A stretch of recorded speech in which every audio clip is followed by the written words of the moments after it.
तो चलिए शुरू करते हैं। मूवी की शुरुआत में हम देखते हैं कि एक वेन ड्राइवर अपनी वेन से हिरन को कुचल देता है, जिससे हिरन की मौत हो जाती है। ड्राइवर हिरन की लाश को देखता है और थूक कर वहां से चला जाता है। कुछ देर बाद हिरन की लाश हिलती है और उसमें से हड्डियों के टूटने की आवाज आती है और हिरन जिंदा हो जाता है, पर उसकी आंखें बिल्कुल सफेद डरावनी होती है। इसी शहर में हमारी मुलाकात सुकड़ू से होती है, जिसकी एक छोटी सी प्यारी बच्ची है जिसका नाम सुजुका है। सुकड़ू एक फंड मैनेजर है और साथ ही वो एक वर्कहॉलिक और स्वार्थी इंसान भी है। उसका मानना है कि इस दुनिया में सब स्वार्थी है। उसकी इन सभी आदतों की वजह से उसकी पत्नी ने उसे तलाक दे दिया है। कल सुजुका का जन्मदिन है, इसलिए वो अपनी माँ से मिलना चाहती है, पर उसकी माँ बुसान में रहती है। सुजुका अपने कमरे की लाइट बंद कर कंबल ओढ़ कर धीमी आवाज में अपनी माँ से फोन पर बातें करते हुए बोलती है कि अगर पापा मुझे कल बुसान नहीं ले जाएंगे तो मैं अकेले ही बुसान चली आऊंगी। तभी कमरे में सुकड़ू आता है। वो सुजुका से कहता है कि वो इस हफ्ते फ्री नहीं है, इसलिए वो उसे अगले हफ्ते उसकी माँ से मिलाने बुसान ले जाएगा। सुजुका उदास हो जाती है। सुजुका को देखकर सुकड़ू का दिल पिघल जाता है और वो सुजुका को बुसान ले जाने के लिए तैयार हो जाता है। वो दोनों सियोल स्टेशन से बुसान जाने वाली ट्रेन में बैठते हैं। उस ट्रेन में और भी पैसेंजर होते हैं, जिसमें स्टुअर्ट और उसकी प्रेग्नेंट वाइफ शेली, एक हाई स्कूल की बेसबॉल टीम जिनमें संतोष और उसकी गर्लफ्रेंड जेनी, दो बुढ़ी बहनें और हर मूवी का एक हरामी आदमी। हम देखते हैं एक पागल बेघर आदमी ट्रेन के बाथरूम में छिपा होता है। ऐसे ही बहुत सारे लोग ट्रेन में होते हैं। अचानक एक बीमार लड़की लड़खड़ाते हुए ट्रेन में चढ़ जाती है। ट्रेन को ग्रीन सिग्नल मिलता है और ट्रेन बुसान की तरफ रवाना होती है। उस बीमार लड़की के पैर पर किसी के काटने के निशान हैं। उस लड़की की नसें काली पड़ रही हैं। वो कांपते हुए बोल रही है, भगवान मुझे बचा लो, मैं मरना नहीं चाहती। तभी वहाँ पर ट्रेन की टीटी आकर उसको देखती है। उस बीमार लड़की को दौरे पड़ रहे हैं और वो मर जाती है, लेकिन अचानक से वो मरी हुई लड़की जिंदा हो जाती है। वो बहुत ज्यादा भयानक और अजीब आवाज निकालती है। लड़की उस टीटी को काटने लगती है और उसका मांस खाने लगती है। वो टीटी भी मर जाती है और फिर अचानक से जिंदा होकर अजीब आवाज निकालकर बेसबॉल टीम पर हमला कर देती है और बच्चों को काटने लगती है। हमें यह पता चलता है कि ये सभी ज़ोंबी बन रहे हैं और ये जिसको काटते हैं वो भी ज़ोंबी बन जाते हैं। ट्रेन में हड़कंप मच जाता है। चारों तरफ डर का माहौल है। तभी हम सुकड़ू को देखते हैं जो अपनी बेटी सुजुका को ढूंढ रहा होता है। ट्रेन में भगदड़ देखकर वो देखने की कोशिश करता है कि मामला क्या है। तभी सुकड़ू को एक ज़ोंबी देखता है जो अपने मुंह से किसी लड़के का गला चीर कर उसका मांस खा रहा होता है। सुकड़ू डर के मारे अपनी बेटी को ढूंढता है। तभी पीछे से उसकी बेटी पापा कहकर पुकारती है।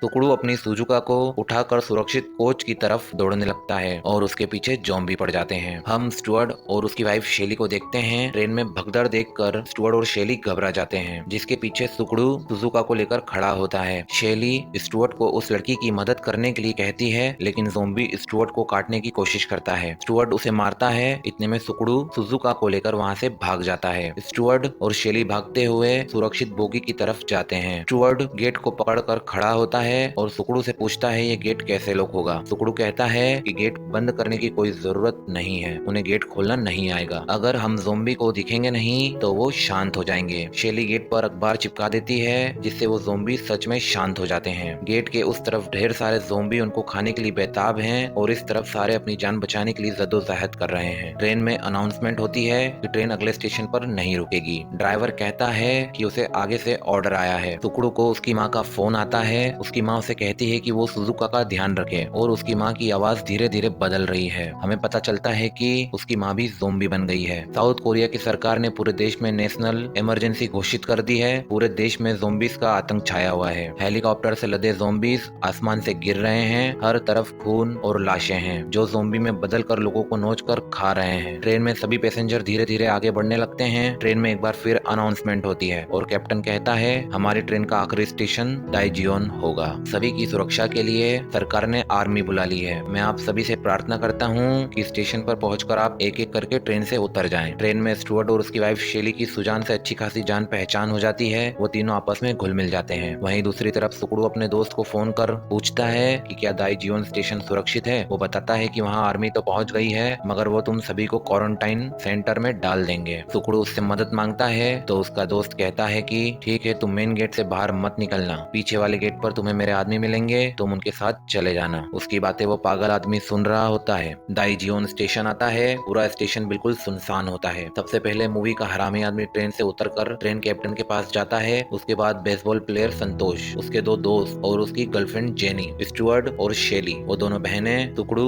और सुजुका ट्रेन से उतरते हैं। सभी पैसेंजर एक एक करके ट्रेन से उतरकर मेन गेट की तरफ जाने लगते देखते हैं जहाँ आर्मी होती है। वहीं दूसरी तरफ सुकड़ू सुजुका को पीछे वाले गेट से ले जाता है। तभी वो पागल आदमी भी उसके पीछे पीछे आने लगता है। सुकड़ू उसे भगाता है पर वो आदमी कहता है कि मैंने तुम्हें बात करते सुना था कि यहाँ से निकलकर बच जाओगे। सुजुका को जब ये बात पता चलती है तो सबको बताने के लिए मेन गेट की तरफ जाती है, लेकिन सुकड़ू उसे रोक कर कहता है मुझे बस तुम्हारी चिंता है, बाकी लोगों से मुझे कोई फर्क नहीं पड़ता। सुजुका रोते हुए कहती है कि आप हमेशा अपने बारे में सोचते हैं, इसलिए मम्मी ने भी आपको छोड़ दिया है। तभी वहाँ पर एक आर्मी ऑफिसर आता है जिसे देखकर पागल आदमी उसकी तरफ दौड़ता है और उसके पीछे पीछे सुकड़ू भी जाता है। लेकिन तभी सुकड़ू का दोस्त फोन करता है और बताता है कि उसके आदमी उसका फोन नहीं उठा रहे हैं। सुकड़ू की गांड फट जाती है। तभी हमें दिखाया जाता है कि मेन गेट पर खड़ी आर्मी इंसानों की आर्मी नहीं बल्कि ज़ॉम्बीज़ की आर्मी होती है और वो लोगों को खाने के लिए तैयार है। वहीं दूसरी तरफ जो आर्मी ऑफिसर सुकड़ू की मदद के लिए आया था उस पर भी ज़ॉम्बी आर्मी अटैक करती है। हर तरफ अफरा तफरी मच जाती है और लोग भागते हुए ट्रेन की तरफ वापस दौड़ते हैं। सुकड़ू दौड़ते हुए सुजुका के पास जाता है जहाँ एक ज़ॉम्बी सुजुका को काटने ही वाला होता है कि तभी वहाँ स्टुअर्ट और शेली आकर उसे बचा लेते हैं। संतोष और उसके दोस्त बाकियों की मदद करते हैं और स्टुअर्ट भी उनका साथ देता है, लेकिन तभी सुकड़ू के ऊपर एक ज़ॉम्बी हमला करता है। वो पागल आदमी उसकी मदद करता है। वो सभी गेट को बंद कर देते हैं। अब शेली, सुजुका, एक बूढ़ी औरत और पागल आदमी ट्रेन के टॉयलेट में छिप जाते हैं। दूसरी तरफ स्टुअर्ट, सुकड़ू, संतोष और उसके दोस्तों ने गेट की दूसरी तरफ ज़ॉम्बीज़ को रोक कर रखा है, लेकिन अब गेट टूटने वाला है। वो गेट छोड़कर स्टेशन की तरफ भागने लगते हैं, जो कि धीरे धीरे स्टेशन को छोड़कर जा रही है। ट्रेन की तरफ भागते हुए संतोष के दोस्तों को ज़ॉम्बीज़ काट लेते हैं और वो भी ज़ॉम्बीज़ बन जाते हैं। बड़ी मुश्किलों से सुकड़ू, स्टुअर्ट और संतोष चलती हुई ट्रेन पर चढ़ पाते हैं। अब ज़ॉम्बीज़ से भरी ट्रेन बुसान की तरफ अपना सफर शुरू करती है। स्टुअर्ट शेली को फोन करता है पर फोन सुजुका उठाती है और बताती है कि वो बोगी नंबर 13 के टॉयलेट में हैं। तीनों मिलकर ज़ॉम्बीज़ को पूरी बहादुरी के साथ मारते हुए अगली बोगी में आगे बढ़ते हैं। अगली बोगी में ज़ॉम्बीज़ को देखकर संतोष सदमे में पड़ जाता है क्योंकि ये उसके बेसबॉल टीम के दोस्त हैं। तो इस बोगी के ज़ॉम्बीज़ को मारने का बीड़ा स्टुअर्ट और सुकड़ू उठाते हैं। जैसे ही ज़ॉम्बीज़ स्टुअर्ट और सुकड़ू को काटने वाले होते हैं वैसे ही ट्रेन टनल से गुजरती है और पूरी ट्रेन में अंधेरा हो जाता है, जिसकी वजह से ज़ॉम्बीज़ को कुछ दिखाई नहीं देता और वो उनको काटते भी नहीं है। वो तीनों इस बात का फायदा उठाते हैं और बिना आवाज करे उस बोगी को पार कर लेते हैं। फिर वो अगली टनल का इंतजार करते हैं और अपने दिमाग और साहस का उपयोग कर वो बोगी नंबर 13 में पहुंच जाते हैं, जहां स्टुअर्ट अपनी पत्नी और सुकड़ू अपनी बेटी से मिलते हैं। ये सीन भावुक के साथ साथ सुखद भी था। सुकड़ू बताता है कि अगली टनल आने वाली है, हमें तैयार रहना चाहिए। तभी स्टुअर्ट सुकड़ू को बड़े ही इमोशनल आवाज में कहता है मुझे लगता है कि तुम अपनी बेटी को टाइम नहीं दे पाते होंगे, लेकिन जब वो बड़ी हो जाएगी तो जरूर समझेगी कि तुम जितनी भी मेहनत कर रहे हो वो सारी उसी के लिए कर रहे हो। बाप होने के नाते हमें ही सारी कुर्बानियां देनी पड़ती हैं, लेकिन हमें कोई नहीं समझता। तभी हमें बोगी नंबर 15 का सीन दिखाया जाता है जहाँ जेनी बाकी लोगों से कहती है कि मेरा दोस्त और उसके साथ कुछ लोग यहाँ आ रहे हैं। ट्रेन का हरामी आदमी बोलता है यहाँ कोई आया तो हम भी मर जाएंगे। वो नहीं चाहता कि कोई भी इस बोगी में आए। ट्रेन टनल से गुजरती है और बोगी नंबर 13 के लोग अंधेरे का फायदा उठाकर ट्रेन में बैग रखने की जगह से गुजरते हुए बोगी को पार करते हैं, लेकिन तभी टनल खत्म हो जाती है और वो पागल आदमी बोगी में फंस जाता है, जिसे बचाने के लिए सुकड़ू बोगी में जाता है, जिसकी वजह से सब पूरे फंस जाते हैं। एक तरफ स्टुअर्ट ने गेट पकड़ रखा है जहाँ से ज़ॉम्बीज़ बोगी में घुसने की कोशिश करते हैं और दूसरी तरफ बोगी नंबर 15 वाले लोगों ने गेट को बंद कर दिया है। अब यहाँ जिंदगी और मौत की लड़ाई चलती है, जहाँ सुरक्षित लोग असुरक्षित लोगों को मारने के लिए छोड़ देते हैं। स्टुअर्ट को ज़ॉम्बीज़ काट लेते हैं और कुछ देर बाद वो भी ज़ॉम्बी बन जाएगा। शेली स्टुअर्ट को देखकर बहुत रोती है। स्टुअर्ट सुकड़ू से कहता है कि शेली को ले जाए और उसका ध्यान रखे। सुकड़ू रोते हुए स्टुअर्ट को सॉरी बोलकर शेली को लेकर बोगी नंबर 15 के गेट की तरफ दौड़ता है, जिससे संतोष खोलने की कोशिश कर रहा है। गेट टूट जाता है और ज़ॉम्बी स्टुअर्ट को काटते हुए आगे बढ़ने लगते हैं। सुकड़ू और संतोष गेट तोड़कर बोगी में घुसते हैं। सुजुका और शेली को भी बोगी में घुसाते हैं, लेकिन दो बूढ़ी बहनों में से एक बहन को ज़ॉम्बी काट लेते हैं। सुकड़ू हरामी आदमी को मारते हुए कहता है कि दरवाजा खोल देता तो उनकी जान बच सकती थी। अब वो हरामी आदमी उन लोगों से कहता है कि ये सब संक्रमित है, हमें इनको बाहर निकालना चाहिए। जो लोग अभी अभी आए हैं वो हमारे साथ नहीं रह सकते, वो लोग आगे वाली बोगी में चले जाएं। सभी लोग उनको आगे वाली बोगी में भेजकर गेट बंद कर लेते हैं। तभी हमें उन दो बूढ़ी बहनों को दिखाया जाता है। एक बूढ़ी बहन अपनी बड़ी बहन को देखती है जो ज़ॉम्बीज़ बन गई है और वो गुस्से में कहती है कि कहा था ना कि अपने बारे में सोचो, देखा दूसरों का भलाई करने का नतीजा जैसी करनी वैसी भरनी। ये कहकर वो ज़ॉम्बी वाला गेट खोल देती है। ज़ॉम्बीज़ बोगी नंबर 15 के सभी लोगों को काटने शुरू करते हैं। उनकी चीखों और खून के धब्बों से हमें ये मालूम होता है यही होता है अगर आप दूसरों के लिए बुरा करोगे तो आपके साथ भी बुरा ही होगा। ट्रेन का कैप्टन अनाउंसमेंट करता है कि पटरी खराब होने की वजह से ट्रेन आगे नहीं बढ़ बढ़ सकती। मैं इस ट्रैक के लेफ्ट हैंड साइड में दूसरी ट्रेन लगा दूंगा। जो लोग मेरी बात को समझ पा रहे हैं वो लोग जल्द से जल्द वहाँ पहुंचेंगे। हमें पता चलता है कि मूवी का हरामी आदमी ट्रेन का टीटी अभी भी जिंदा है। सभी लोग बचते हुए ट्रेन की तरफ आगे बढ़ते हैं, लेकिन हरामी आदमी अपनी जान बचाने के लिए टीटी की बलि चढ़ा देता है। संतोष, जेनी, टुकड़ू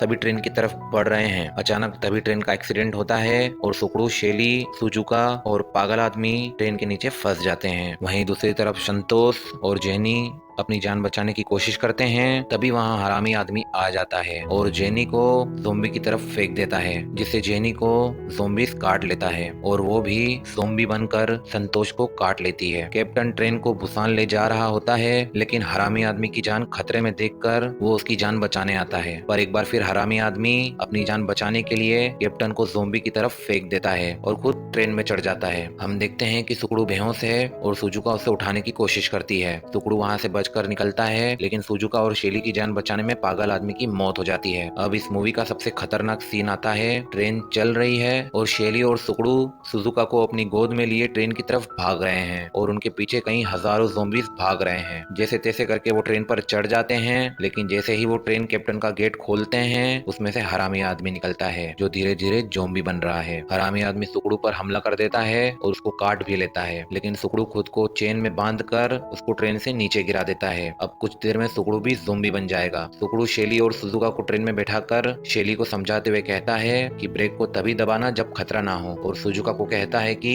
हिम्मत से काम लेना, बुसान चली जाना अपनी माँ के पास। सुजुका रोते हुए कहती है, मुझे आपको छोड़कर नहीं जाना, आप मत जाओ पापा। सुकड़ू सुजुका को पकड़कर बहुत रोता है और सुकड़ू रोते हुए वहाँ से चला जाता है। बेटी और बाप का बहुत ही इमोशनल सीन होता है। सुकड़ू भी ज़ोंबी में बदल जाता है और ट्रेन से कूदकर अपनी जान दे देता है। अंत में सुजुका और शेली बुसान पहुंच जाते हैं, जहां कोरियाई आर्मी उन्हें बचा लेती है।